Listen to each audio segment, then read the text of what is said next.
பார்வதி பதஜே ஹர ஹர மகாதேவா. தென்னாடுடைய சிவனே போற்றி, ஜன்னாட்டவர்க்கும் இறைவா போற்றி.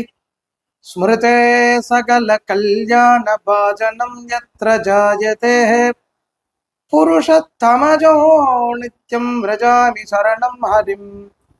யஸ் சிவோ நாம ரூபாப்யாம் யா தேவி சர்வமங்களா தயோகோ சம்ஸ்மரணாத் பும்சாம் சர்வதோ ஜெயமங்களம்.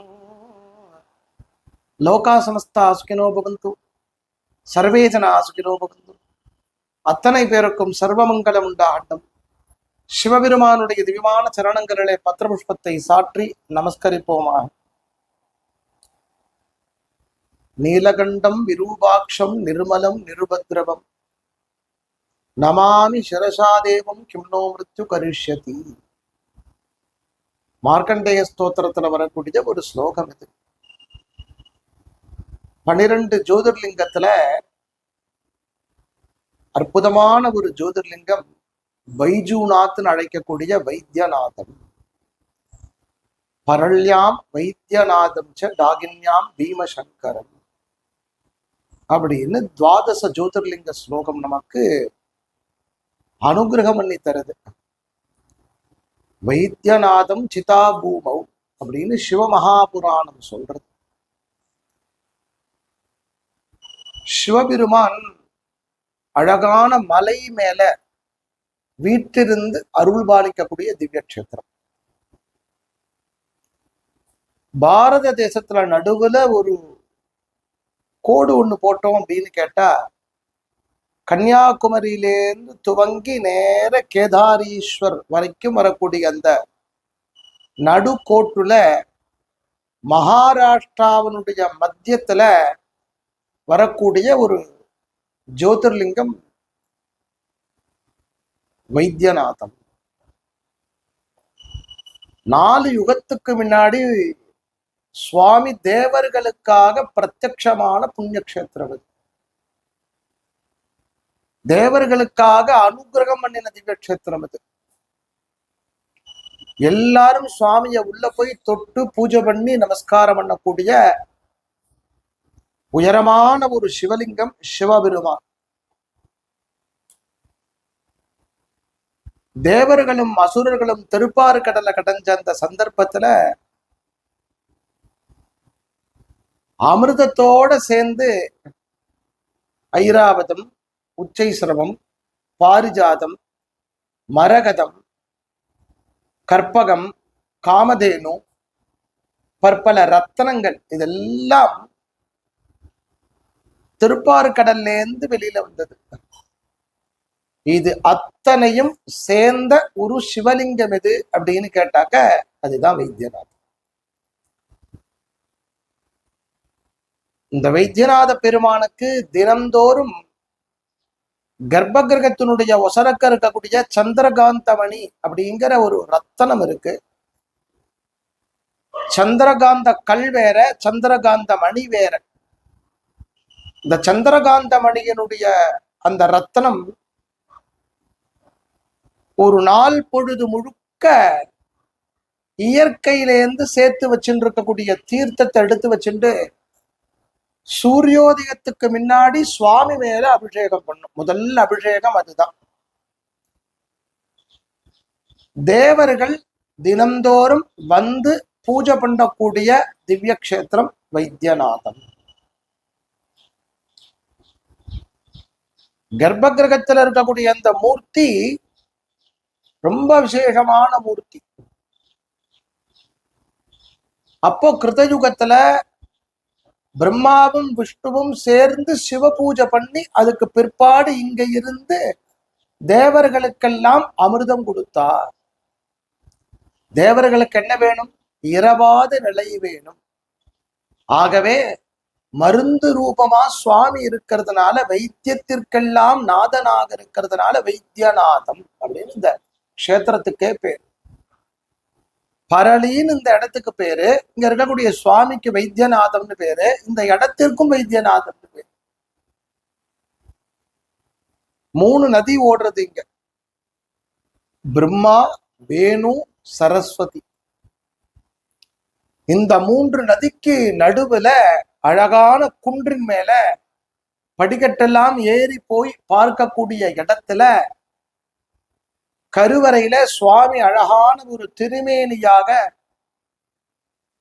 நமக்கு அனுகிரகம் பண்றார். இங்க இருக்கக்கூடிய மூர்த்திக்கு ஒரு அதிசயம் உண்டு. சில ரகசியங்கள் வெளியில தெரியறது இல்ல. இன்னைக்கும் இதற்கு சமீபமாக இருக்கக்கூடிய ஒரு சிறைச்சாலையிலிருந்து சுவாமிக்கு புஷ்ப கிரீடம் மத்தியானம் தினந்தோறும் வந்துட்டு இருக்கு.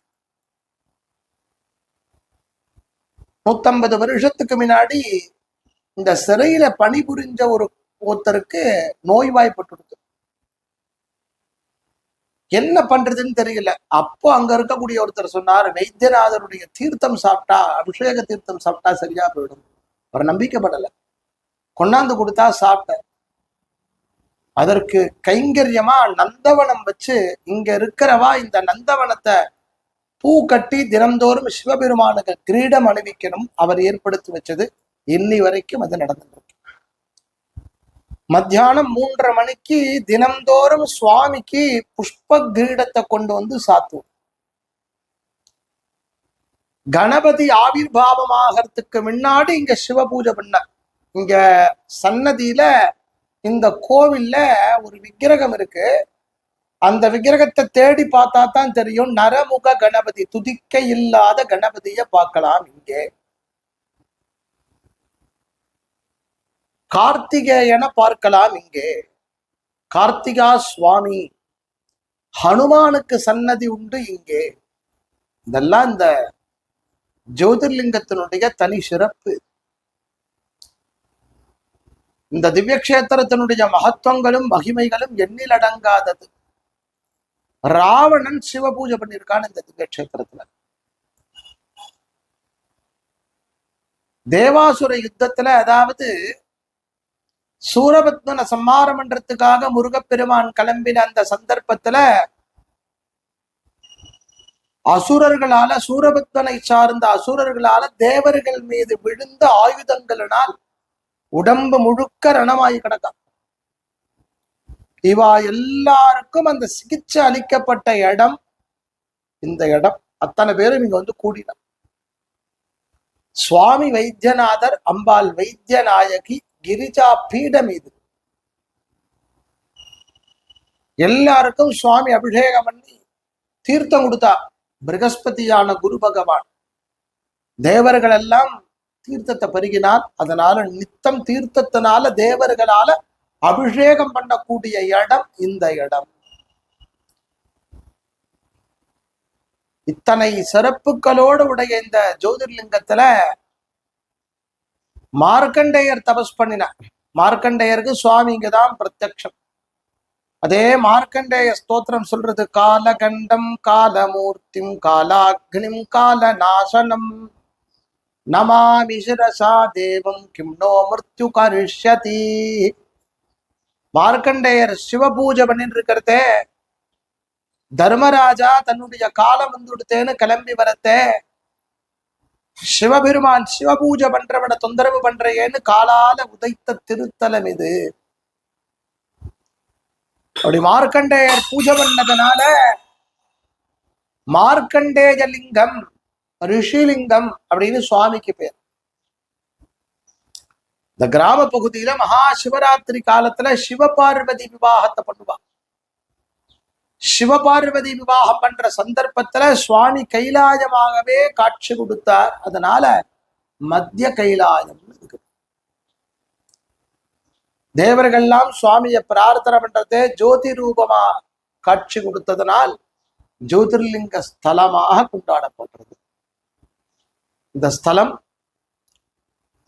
சிராவண மாசத்துல இந்த கஷேத்திரத்துக்கு வரக்கூடிய பக்தர்கள் 105 கிலோமீட்டர் கங்கா தீர்த்தத்தை எடுத்துட்டு வந்து சுவாமிக்கு அபிஷேகம். ஹரிஹர புண்ணிய தீர்த்தம்னு ஓடுறது, அதற்கு கங்கைக்கு சமம் அது. அதுல இருந்து தீர்த்தத்தை எடுத்துட்டு வந்து இங்க நடந்து வந்து சுவாமிக்கு அபிஷேகம் பண்றது. அந்த தீர்த்தத்தை சுமக்க ஆரம்பிச்ச பிற்பாடு கீழே வைக்க மாட்டார். ராத்திரி தூங்கறத கூட தன்னுடைய தோல்ல வச்சுட்டு தான் தூங்குவார். கீழே வச்சுட்டான்னா திருப்பி எங்க யாத்திரை ஆரம்பிச்சாலும் அங்க போவான். அப்படி ஒரு சக்தி வாய்ந்த மகத்துவம் வாய்ந்த அருள் பொழியக்கூடிய அற்புதமான ஸ்தலம் இது. இந்த ஸ்தலத்தை யாரு கேள்விப்படுறாலோ அவளுக்கு தீராத வினையும் நோயும் தீர்க்கக்கூடிய சுவாமி. மருந்து விபூதி அபிஷேகம் பண்ணி நித்தியில் இட்டுக்கலாம், தீர்த்தம் சாப்பிடலாம். தீராத வினையனைத்தும் தீர்க்கும் கோவில் அப்படின்னு சொல்லுவதற்குண்டான திவ்ய கஷேத்திரம் இது. அஹல்யாபாய் ஹோல்கார் திருப்பணி பண்ணி கொடுத்தார். அவளுக்கு இதுக்கு பக்கத்துல இருக்கக்கூடிய நீலமணி மலை அப்படின்னு ஒரு மலை இருக்கு. அந்த மலையில இருக்கக்கூடிய ஒரு செவ்வக கற்களை எடுத்துட்டு வந்து அவ திருப்பணி பண்ணி கொடுத்தார். வெளியில எப்பொழுதுமே எரியக்கூடிய 4 ஸ்தம்பங்கள்ல இருக்கக்கூடிய தீபம் 1705 சந்திரகாந்த் பேஷ்வா அப்படிங்கிறவரால கொடுக்கப்பட்டது. அணையா தீபமா அது எரிஞ்சுட்டே இருக்கு. எங்கேயாவது ஒரு தீபம் எரிஞ்சுட்டே இருக்கு. இந்த கோவில்ல ஒரு ரகசியமா ஸ்வர்ண மணி இருக்கா. சிவபூஜாவுடைய சந்தர்ப்பத்துல அதை அடிப்பாலாம்.